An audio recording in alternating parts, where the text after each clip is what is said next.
For today's adventure, we are going to thread a hollow tube so that we can add something to the end of it.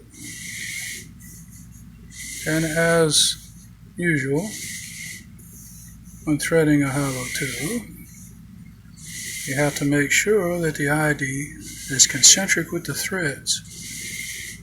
Not all that important that the OD is concentric, but the ID is concentric with what will be the threads. So we have installed our independent 4-jaw chuck, and we're about as zero as we can get.